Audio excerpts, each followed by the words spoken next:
भाई लोग अखिलेश कश्यप का लिखा हुआ गाना खेसारी जी की आवाज़ में बहुत बवाल होली आवता। खेसारी जी अनुपमा यादव, खेसारी भैया अनुपमा यादव गाना ये गाई है। इस वीडियो में आमनी सिंह नज़र आएंगी। इस गाना का नाम है लहंगा लॉक हो गई।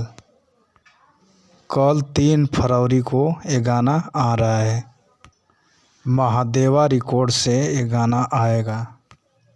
चैनल ये नया है और आप लोग खूब गर्दा उड़ा दीजिए इस चैनल को। और बहुत बवाल होली आ रहा है। खेसारी लाल यादव, अनुपमा यादव और बहुत बवाल होली आ रहा है।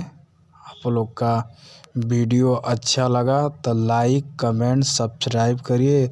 ये वीडियो पहला है जा रहा है, मैं नया चैनल में खोला हूँ। आप लोग खूब सब्सक्राइब करिए, शेयर करिए और खूब प्यार दीजिए। नमस्कार, फिर मिलता हूँ नेक्स्ट वीडियो में, तब तक के लिए बाय बाय।